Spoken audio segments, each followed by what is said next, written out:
Konnichiwa and welcome to episode 16 of the Leadership Japan podcast. And I am your host in Tokyo, Dr. Greg Story, president of Dale Carnegie Training Japan. And much more importantly, you are a student of leadership, highly motivated to be the best in your business field. And today we will have another interview with Business in Japan Television on the very important subject of Dale Carnegie Training.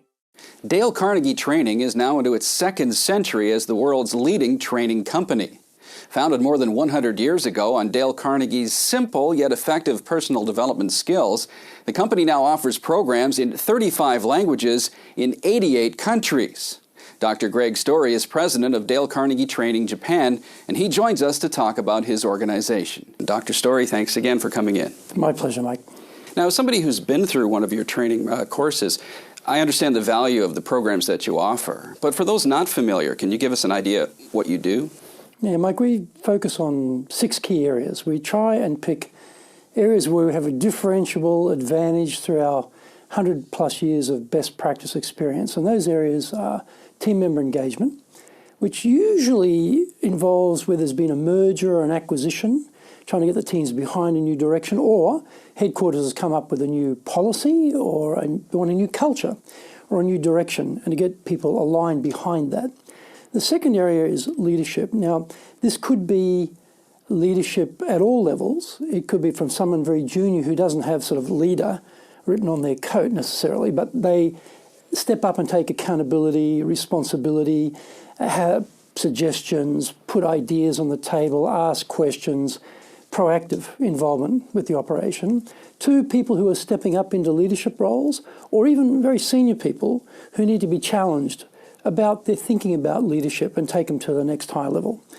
The next area we deal with is persuasion power, and we do that through our presentation training.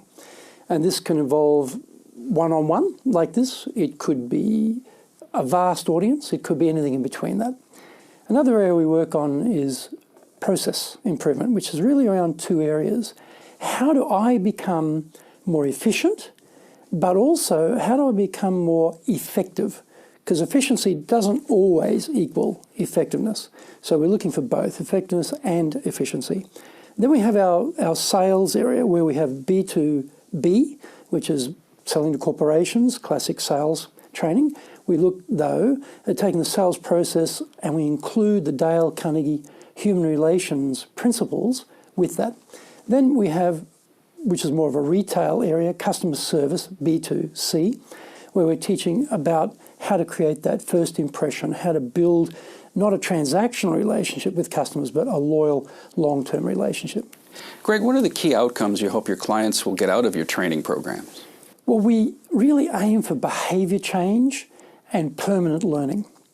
When I talk about behavior change, the vast majority of training is information transfer. So we have a piece of knowledge and we give it to you, the participant, which is fine up to a point that unless we actually do something with it and incorporate what we've learned into our daily routine, into our job, and there's no behavior change there, then the training doesn't have any residual lasting value. So what we're looking for is get behavior change in people so that the minute you finish our training, you've now changed your behavior, you're operating in an improved manner, and the outcome is immediate. That's very, very key. The other thing is permanent learning. Very sadly, if you ask people, a month later after most training, what do you remember? They don't remember much. It's because it's sort of gone in one ear and out the other.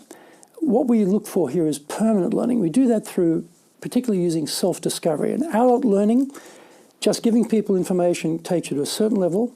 If we can get you to discover that information for yourself, then we get permanent learning. It's a bit like the instructor giving you a fish every day at training, as opposed to teaching you how to catch fish on your own. That's where we're going with our training, trying to have self-discovery processes built into the training curriculum so that you own the information you've found. And we know things that are practical, and our training is all highly practical, leads to permanent learning. Things that are self-discovered lead to permanent learning. So they're the 2 things, behavior change and permanent learning that we go for. So how do you accomplish that? Well, this is where we need to work on people's comfort zone expansion. One of the problems is that we are hesitant to change. We do the same things in the same way, we get the same result. But very few companies are satisfied with that. They're looking for better. If you think about what's better, how do you get better? It's a change in something new you're introducing that wasn't there before, or something you've been doing before, but now you're tweaking it, you're changing it slightly to get a different result. So to get better is a change, which for most people is scary. You know, they're hesitant to step out of their comfort zone and embrace a change. Well, you cannot get higher performance unless you're prepared to step out of that comfort zone. So in our training structure, and the thing that amazes me is I don't know how Dale Carnegie worked this out 100 years ago, but he worked it out that unless you get that comfort zone expansion, you do not get the behavior change that you need to have the permanent learning. So we are, in the course of the training, it's very subtle, but we're expanding people's comfort zone on the way through so that by the end of the training, they feel more capable of stepping up, volunteering for things, taking responsibility for projects, suggesting ideas, bringing innovation, all of those things that all companies want, and more comfortable with change. So we find that is a very, very critical point. So Dale Carnegie Training has been in business now more than a century, more than 100 years, obviously, as you mentioned. What have you guys learned over that time period? Yeah, we've come up with a cycle of performance improvement that we found works all around the world. Everyone wants a skill improvement, but before you can get to that, there are other things that need to come into play. One of them is get the attitude right. Now, we work a lot on opening up people's minds to have a desire to improve.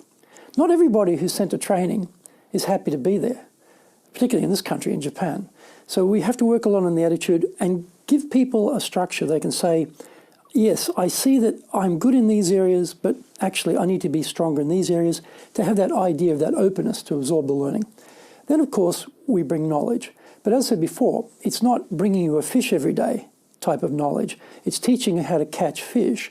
So the self-discovery process in the transfer of knowledge is very, very critical for that permanent learning and immediate application I talked about before. One of the problems, though, with training is you read the book, you see the video, you hear the lecture. Intellectually, I get it.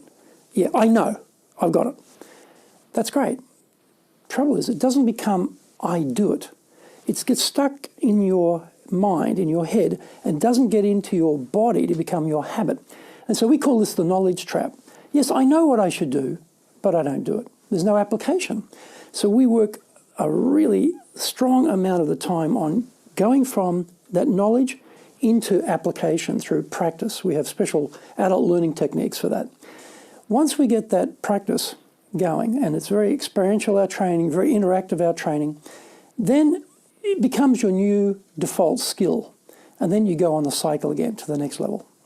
Now, with the presence in so many countries, 88 countries, as we mentioned before, can you tell us, are you able to call upon a global network to help your clients here in Japan? Yeah, actually, 88 countries is a big network. We're usually in more countries than our clients. There's very few clients who are more widely located than we are. But it gives us a potential. For example, we have colleagues who are working for big corporates overseas, but they need the training delivered in Japan. They want it in Japanese. And they can customize it, and then we can bring it here for local delivery. For example, last year, very large German manufacturer, Walter Tools, 31-country project. We delivered the Japan component. There were 3 big sections to it. So that works very well. This year we're doing for a big Danish company, Coloplast, it's 34 countries, and we're doing the Japan component. It also works the other way. For companies here, Japanese multinationals, and there are increasingly more of those, we can design here in Japan, custom make the training for them, and then our colleagues in our network around the world will deliver that particular program for that client. One of the great things about what we can do is we have that great consistency of we take the intellectual property, break it down, and then repackage it as a custom product. But our colleagues can recognize that customization very easily and then know how to deliver that product. Greg, your trainers must be experienced to do what they do. Can you give us a bit of the background and what it takes to become a Dale Carnegie trainer? Mike, I'll start by telling you who we don't take. You know, your classic graduate from university, go into the company, go into the training department, spend, 8 years doing training and then want to become a Dale Carnegie trainer. No. Our trainers are mainly Japanese, obviously. They're coming out of company backgrounds where they've been at least a manager. They've had line experience. They're business people. So they not only teach our programs in the classroom with our content, they can add their real-world experience to the participants in the classroom, give that insight. The other thing is it takes 250 hours of training to become a certified Dale Carnegie trainer.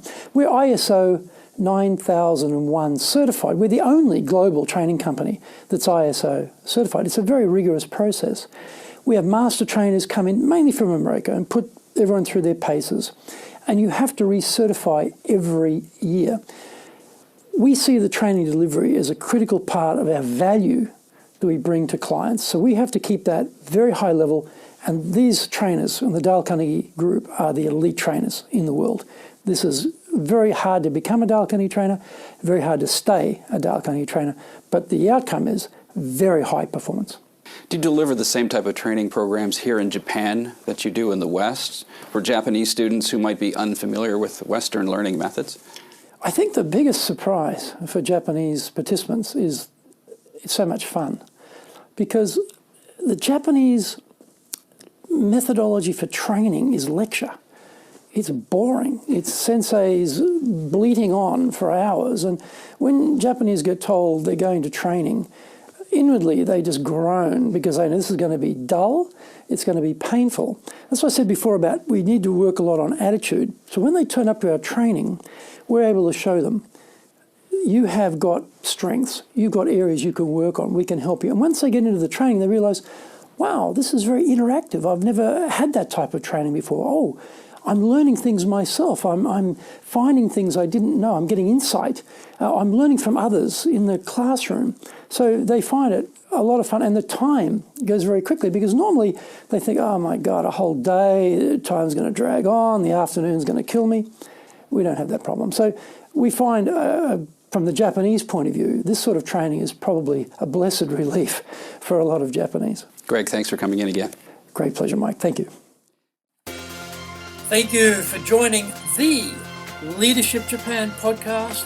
If you'd like to access more great insights and information, then go to japan.dalecarnegie.com.